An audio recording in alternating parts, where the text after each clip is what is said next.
Hello guys, एक बार फिर से आप सभी का हार्दिक स्वागत है।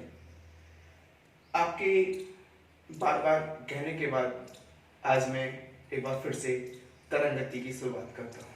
तरंग गति को हम शुरू करेंगे। एक्चुअली में तरंग गति क्या है, तरंग क्या है, इसकी बात करेंगे।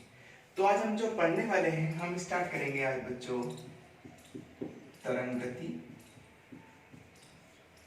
है ना, जिसको आप इंग्लिश में वेव मोशन भी बोलते हो। बच्चों की डिमांड आ रही थी कि आप सर तरंग गति शुरू करें। मुझे लगता है कि उनको क्यों लगता है कि तरंग गति से क्वेश्चन आते हैं। हालांकि तरंग गति से ज्यादा नहीं, लेकिन 4-5 क्वेश्चन एग्जाम में बनते हैं। 101% 4-5 क्वेश्चन तरंग गति के क्वेश्चन एग्जाम में आते हैं। आज हम बात करेंगे तरंग गति। यहाँ पे कुल मिला के एयर फोर्स के 25 क्वेश्चन आते हैं फिजिक्स के, तो उनमें से 4 या 5 क्वेश्चन तरंग गति बहुत अपने आप में बहुत बड़ी यूनिट है। तरंग गति के साथ साथ इसमें डॉपलर इफेक्ट भी है, तो हम उसी की बात करेंगे। लेकिन उस सबसे पहले आज हम बात करते हैं तरंग गति की। तरंग की शुरुआत करते हैं। देखो इसमें क्या होता है, हमारे पास में कोई भी सिस्टम होता है, एक बार सुन ले पहले आप। हमारे पास में कोई भी निकाय होता है। निकाय में क्या होता है, निकाय का मतलब कोई भी सिस्टम कह सकते हैं आप, कोई भी तंत्र कह सकते हैं। उस तंत्र में क्या होता है कि जब कोई विक्षोभ एक जगह से दूसरी जगह आगे बढ़ता है, जब एक जगह से दूसरी जगह आगे बढ़ता है तो उसको क्या कहते हैं, हम तरंग गति कहते हैं। यानी कि आप ऐसा कह सकते हैं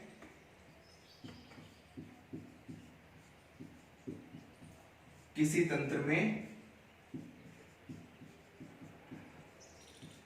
विक्षोभ के आगे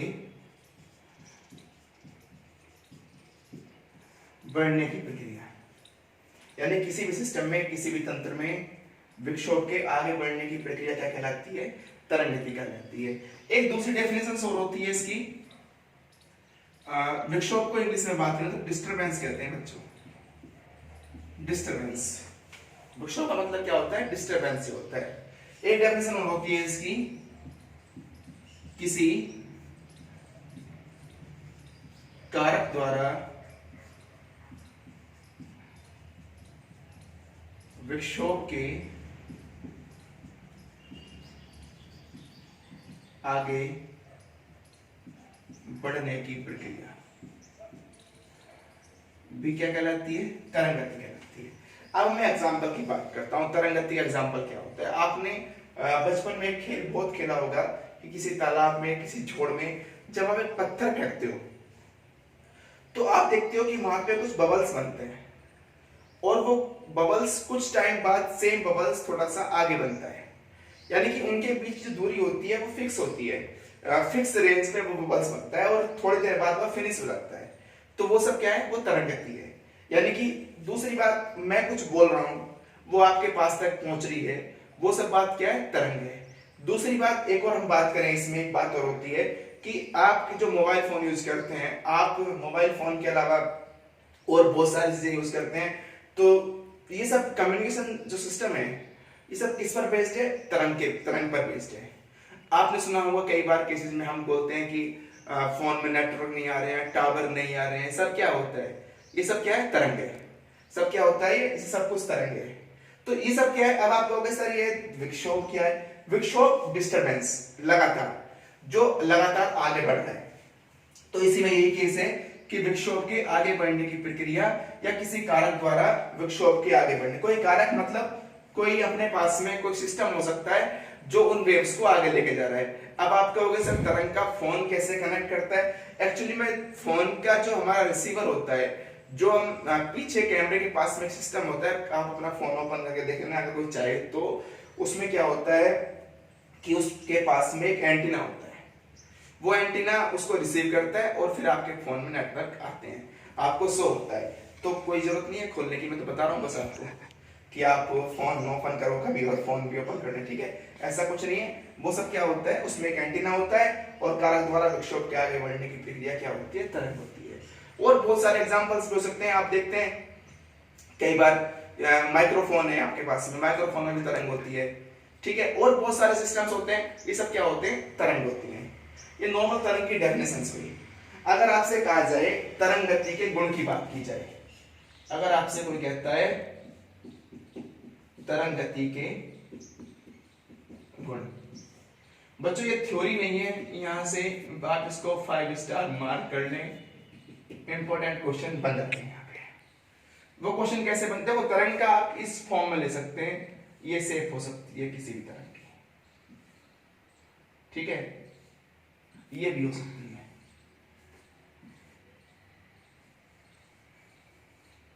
ये सब क्या है, तरंग फॉर्म हो सकती है। ये सब क्या हो सकती है, तरंग के रूप हो सकते हैं, तरंग फॉर्म हो सकती हैं, ठीक है, और भी तरंग फॉर्म हो सकती हैं। लेकिन उससे पहले मैं आपको तरंग की कुछ प्रॉपर्टी की बात करता हूं। तरंग की प्रॉपर्टीज क्या है?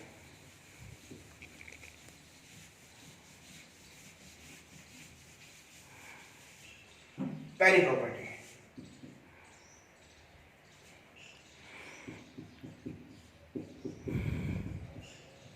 तरंग गति में या तरंग में कह सकते हो आप, तरंग गति में क्या होता है, माध्यम के कणों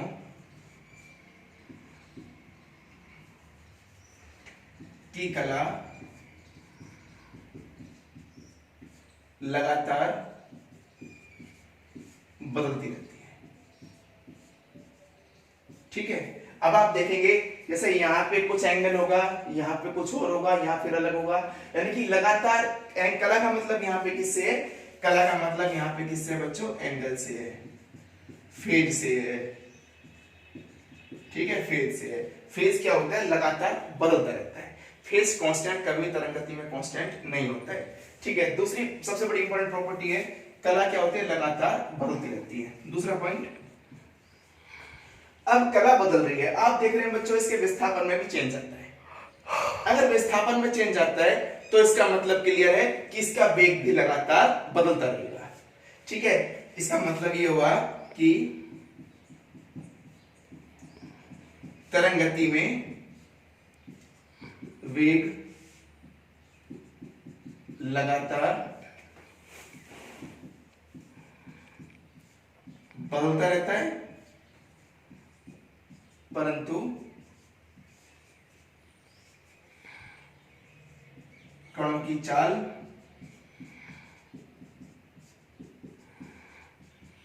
नियत रहती है। इसको अंडरलाइन कर लें, वेरी वेरी मोस्ट क्वेश्चन बन जाता है कि तरंग गति में कौन सी भौतिक राशि कांस्टेंट रहती है, नियत रहती है, तो कणों की चाल नियत रहती है, वेरी वेरी मोस्ट है ये।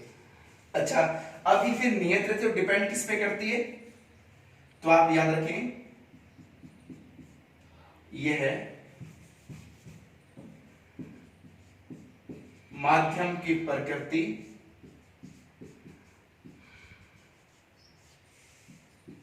पर निर्भर करती है,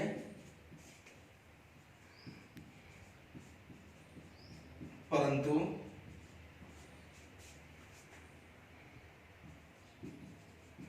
आवृत्ति, तीव्रता तथा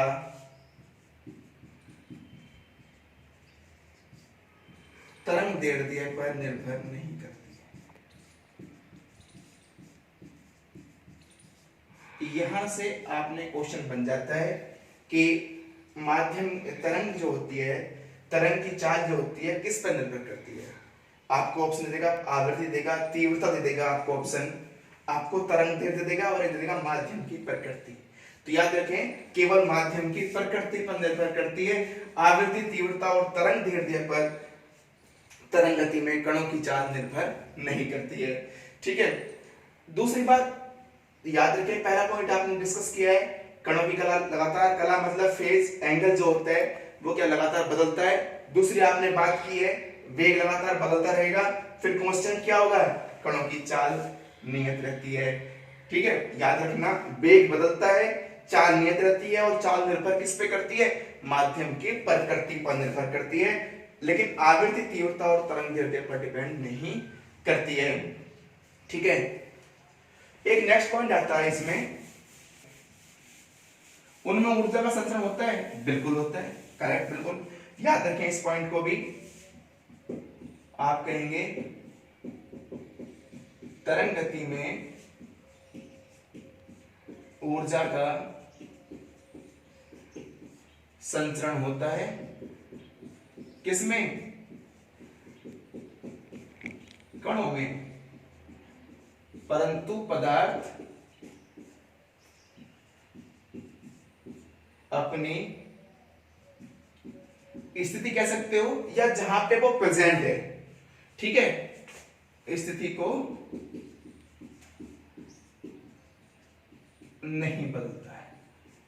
ठीक है, याद रखें आप कि जो पदार्थ होता है वो अपनी पोजीशन को चेंज नहीं करता है, ऊर्जा का संचरण होता है, परंतु पदार्थ की अपनी स्थिति को नहीं बदलता है। अब आप कहेंगे सर प्रगामी तरंग में ऊर्जा अपनी अवस्था बदलती है, अप्रगामी तरंग में नहीं बदलती, ऊर्जा संचरण नहीं होता है। वो हम डिस्कस बाद में करेंगे। अभी प्रगामी और प्रगामी में इसका एग्जांपल याद रखना, प्रगामी तरंग होता है। अगर आपसे पूछे कोई ऊर्जा का संचरण, कल बात करेंगे इसके बारे में। अभी हम बात करते हैं यहीं पे लगातार एक और पॉइंट इंपॉर्टेंट है, तरंग गति के लिए निम्न दो गुणों का होना आवश्यक है। पहला कौन सा होता है बच्चों? उसमें प्रत्यास्था, जिसको आप क्या कहते हो? इलास्टिसिटी कहते हैं, प्रत्यास्था। और सेकंड पॉइंट क्या होता है हमारा? प्रत्यास्था और जड़त्व। इन दोनों पॉइंट्स का होना तरंग गति के लिए स्पेशली आवश्यक है। प्रत्यास्था क्यों? क्योंकि कण क्या होते हैं? कण क्या होते हैं? अपनी पूर्व अवस्था में आ जाएं, यानी कण अपनी पूर्व अवस्था में आ जाए, इसलिए प्रत्यास्था का होना कंपलसरी होता है। ठीक है, दूसरा पॉइंट जो होता है वो ये होता है जड़त्व का। जड़त्व वही जो आपका न्यूटन्स लॉ है, वही जड़त्व का नियम, वही सेम कंसेप्ट। इसमें इसका कंडीशन क्या है कि जो अपने पास में कण होता है वह क्या होता है? एक स्थिति से दूसरी स्थिति तक पहुंच जाए। मतलब कण का मतलब यह है कि जो वेव्स है, वेव पार्टिकल, यहाँ पे कौन से? तरंग कण कह सकते हो। तरंग जो है, तरंग जो फ्लो हो रही है वो क्या है? एक यहाँ पे एक पोजीशन पे मान लो कि यहां से यहां पहुंच जाए, अगर उसको जड़त्व दिया जाए, कुछ फोर्स दिया जाएगा, ठीक है, तो इसका मतलब क्या हुआ कि ये यहां से यहां पहुंच जाए। ये दूसरा पॉइंट है। तरंग गति के लिए दो पॉइंट होने आवश्यक है, प्रत्यास्था और जड़त्व। ठीक है, आपने किसकी बात की पहले? प्रत्यास्था। प्रत्यास्था से क्या होता है? प्रत्यास्था होती क्या है? प्रत्यास्था का मतलब होता है कि कोई भी पार्टिकल कुछ समय बाद अपनी पूर्व अवस्था में आ जाता है। ठीक है, तो यहाँ पे भी क्या है? मान लो किसी जगह तरंग फ्लो हो रही है, तो पार्टिकल अपनी लास्ट सीमा तक जाएगा, लास्ट रेंज तक, फिर वापस कम बैक अपनी फर्स्ट पोजीशन तक आ जाएगा। इसलिए प्रत्यास्था आवश्यक है। और एक स्थिति से दूसरी पोजीशन तक जाने के लिए जिस चीज की आवश्यकता है वो क्या है हमारे पास में? जड़त्व। तो ये दो पॉइंट भी आप ध्यान रखें। ठीक है, दो पॉइंट्स का होना आवश्यक होता है। तो अभी तक आपने डिस्कस किया है इसमें आपने सबसे पहले डिस्कस किया था माध्यम के कणों की कला लगातार बदलती रहती है, कोई डाउट नहीं है, बिल्कुल बदलती रहती है। ठीक है, दूसरा पॉइंट, तरंग गति में वेग लगातार बदलता रहता है, परंतु कणों की चाल कैसी होती है? कांस्टेंट होती है, और ये माध्यम की प्रकृति पर निर्भर करती है, परंतु आवृत्ति, तीव्रता और तरंग पर निर्भर नहीं करती है। इसको मार्क कर लो, वेरी वेरी मोस्ट है। क्वेश्चन बन जाता है कि तरंग गति में निम्न में से कौन सी भौतिक राशि कांस्टेंट या नियत रहती है? अगर आपको वेग, चाल, विस्थापन या फिर आपसे वेग, चाल, कला जो भी ऑप्शन दे दे तो याद रखना चाल क्या रहेगा? कांस्टेंट रहता है। तरंग गति में ऊर्जा का संचरण होता है, परंतु पदार्थ अपनी स्थिति को नहीं बदलता। मतलब पदार्थ स्थिति नहीं बदलने का मतलब है कि आगे नहीं बढ़ता है। मतलब पदार्थ अपने जहां पर सिचुएटेड है, जहां पर स्थित है, वहीं का वहीं रहेगा। तरंग गति के लिए दो पॉइंट्स का होना आवश्यक है, एक प्रत्यास्था और एक जड़त्व। ठीक है, इसकी भी हमने बात कर ली। एक छोटा सा पॉइंट हो रहा था इसमें, उसकी बात कर लेते हैं। अब हम आगे बात करते हैं इसमें क्या होता है तरंग गति में। दो एक पॉइंट्स हो रहे कि तरंग के लिए क्या होना चाहिए, फिफ्थ पॉइंट कह सकते हैं बच्चों, घर्षण, फ्रिक्शन बोलते हैं इसको, न्यूनतम, मिनिमम होना चाहिए। क्योंकि अगर किसी चीज में घर्षण है, ज्यादा फ्रिक्शन आ जाएगा तो पार्टिकल, जो वेव पार्टिकल हैं वो आगे नहीं बढ़ पाएंगे। और एक बात और याद रखें, घनत्व प्रत्येक स्थान पर एक समान होना चाहिए। ये मेन पॉइंट्स हैं तरंग गति के। इसके बाद में हम तरंग गति के प्रकार की बात करेंगे, लेकिन अभी तक जो हमने बात की है वो नॉर्मल तरंग गति की बात की है। अब आप एक बार फिर से देख लें, तरंग गति किसी विक्षोभ का आगे बढ़ना, अब वो कोई किसी कारक से बढ़ रहा है या ऑटोमेटिकली खुद जा रहा है, वो सब क्या है, तरंग गति है। तरंग गति में आपने इसके प्रॉपर्टी की बात की, पहले प्रॉपर्टी की बात की थी आपने, कला क्या होती है, लगातार बदलती रहती है। दूसरा पॉइंट आपने कहा कि वेग क्या होता है, लगातार बदलता है लेकिन चाल नियत रहती है, और चाल डिपेंड किस पे करती है, माध्यम की प्रकृति पर निर्भर करती है। किस पर निर्भर नहीं करती है, आवृत्ति पर निर्भर नहीं करती है, आपका तरंग उस पर तरंग दैर्ध्य पर निर्भर नहीं करती है, आपका तीव्रता पर निर्भर नहीं करती है चाल। ठीक है। तीसरी बात की थी आपने, ऊर्जा का संचरण होता है परंतु पदार्थ आगे नहीं बढ़ता है। अब आप कहोगे सर ऊर्जा का संचरण कैसे होता है, किस में होता है, आप याद रखें थर्ड पॉइंट में ऊर्जा का संचरण होगा, लेकिन किसके थ्रू होगा, एग्जांपल प्रगामी तरंग, कल बात करेंगे इसके बारे में। तरंग गति के लिए निम्न दो गुणों का होना आवश्यक होता है, प्रत्यास्था और जड़त्व। प्रत्यास्था को आप जानते हैं, यानी कि तरंग, जैसे मान लो कि यहां से यहां तक आपकी तरंग फ्लो हो रही है इस रीजन में, ठीक है, यहां से यहां तक तरंग फ्लो हो रही है आपकी, तो ये जो सीमावर्ती पॉइंट है, यहां से गई फिर वापस, मतलब अपनी पूर्वावस्था में आ जाना। प्रत्यास्था का मतलब क्या होता है, अपनी पूर्वावस्था में आ जाना, यानी कण अपनी पूर्वावस्था में, तरंग कण अपनी पूर्वावस्था में आ जाए, क्या कहते हैं इसको, प्रत्यास्था कहते हैं। दूसरी बात आपने जड़त्व की बात की, जड़त्व मतलब एक तरह से कुछ फोर्स मिल जाता है, हल्का सा लिटिल फोर्स भी कह सकते हो आप ऐसे, है ना। क्या होता है कि इसके क्या होता है, कण ऊर्जा ग्रहण करके अपने स्थिति को चेंज कर लेता है, अपनी पोजीशन को लगातार कण चेंज कर लेता है इसके थ्रू। ठीक है। अब आपने इसमें एक बात और की थी कि घर्षण न्यूनतम होना चाहिए, बिल्कुल सही है। अगर तरंग गति में घर्षण ज्यादा हो जाएगा तो बच्चों क्या होगा, आप अच्छी तरह जानते हैं, वेव पार्टिकल आगे बढ़ने में बहुत सारी प्रॉब्लम्स को क्रिएट होंगी, और मोस्टली वेव पार्टिकल तरंग आगे नहीं बढ़ पाएगी। इसके बाद आपने बात की घनत्व प्रत्येक स्थान पर एक समान होना चाहिए, ये भी याद रखना, यहां से भी क्वेश्चन बन जाता है कि निम्न में से कौन सा गुण तरंग गति में एक समान होना चाहिए, density should be same in all of regions. Okay. अब हम बात करते हैं टाइप्स ऑफ वेव्स, तरंग गति के प्रकार। हम अलग अलग तरीके से प्रकार पढ़ेंगे इसका, हम क्या पढ़ेंगे, इसका अलग अलग तरीके से प्रकार पढ़ेंगे। अब इसमें फर्स्ट जो टाइप्स है वो होगा माध्यम की प्रत्यास्था के आधार पर, due to the elasticity of medium, it has two types also. First one is that, जो पहली बात होगी वो होगी अपने यांत्रिक तरंग की, और दूसरी जो बात होगी इसमें वो होगी विद्युत चुंबकीय तरंग की, जिसको आप ईएम वेव भी कहते हो, और इसको आप मैकेनिकल वेव कहते हो। ये मैकेनिकल वेव होता है और ये ईएम वेव्स होता है। टू टाइप्स होते हैं। आपसे अगर सिंपल क्वेश्चन बनता है कि प्रत्यास्था के आधार पर तरंगें कितने प्रकार की होती हैं, तो mind it has two types, दो प्रकार की होती है। फर्स्ट कौन सी होती है, यांत्रिक तरंग, और सेकंड कौन सी होती है अपनी विद्युत चुंबकीय तरंग। अब यांत्रिक तरंग और विद्युत चुंबकीय तरंग में थोड़ा सा डिफरेंस होता है, और वो डिफरेंस क्या होता है, वो डिफरेंस ये होता है कि जो यांत्रिक तरंगें होती हैं उनको संचरण के लिए माध्यम की आवश्यकता होती है। फर्स्ट टाइप जो है आपका,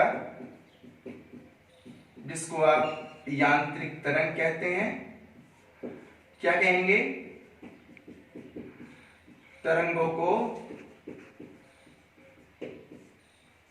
संचरण के लिए माध्यम की आवश्यकता होती है। ठीक है, यानी कि इस प्रकार की तरंगों के लिए मीडियम बिल्कुल नेसेसरी है। एग्जाम्पल आपका ध्वनि तरंग भी होता है, जल तरंग भी आप कह सकते हो, तनी हुई डोरी में तरंग भी कह सकते हो, और भी बहुत सारे एग्जांपल इसके एक्सेट्रा हो सकते हैं। बस याद के रखना है कि जिनको मीडियम की आवश्यकता होती है क्या कहते हैं, उनको हम यांत्रिक तरंग कहते हैं। सेकंड आता है आपका विद्युत चुंबकीय तरंग। अभी हम केवल प्रत्यास्था के आधार पर बात कर रहे हैं। किसके आधार पर बात कर रहे हैं? प्रत्यास्था के आधार। विद्युत चुंबकीय तरंग में क्या होता है, इन तरंगों को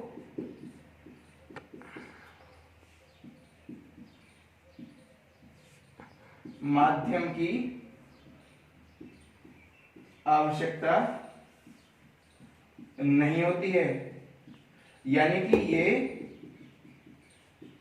निर्वात में भी गमन कर सकती हैं। अब इसके एग्जाम्पल कौन कौन से होंगे? एक्स रेज हो जाएगी आपकी, गामा रेज हो जाएगी, ठीक है, लाइट वेव्स हो जाएगी, और एक्सेट्रा बहुत सारी और भी हो सकती हैं। ठीक है, चलो इतना नाम लेता हूं, गामा तरंग, एक्सरे तरंग, बीटा तरंग, ठीक है, और भी बच्चों हो सकती हैं। चलो ठीक है, अब आप ध्यान रखें, इसमें इस तरंग होती हैं, इनकी सबसे बड़ी प्रॉपर्टी होती है कि ये प्रकाश के वेग से गतिशील होती हैं। प्रकाश का वेग कितना होता है?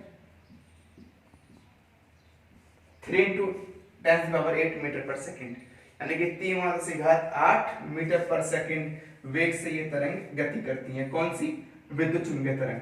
अभी तक हमने किसकी बात की है? माध्यम में प्रत्यास्था के आधार पर। कितने प्रकार होते हैं? 2 प्रकार होते हैं। कौन कौन से? एक यांत्रिक तरंग होता है और दूसरा आपका विद्युत चुंबकीय तरंग होता है। तो यांत्रिक तरंग, माध्यम की आवश्यकता, ठीक है, एग्जाम्पल बहुत सारे हैं आपके पास में लिखे हुए हैं, ध्वनि तरंग, जल तरंग, तनी डोरी में तरंगे, ठीक है, और भी हो सकते हैं। विद्युत चुंबकीय तरंग, इन तरंगों के माध्यम की आवश्यकता नहीं होती है, ये तरंग निर्वात में भी गमन कर सकती हैं। Example X rays, gamma rays, beta rays, ठीक है, और प्रकाश रेज भी होती है ऑल्सो, लाइट वेव्स ऑल्सो।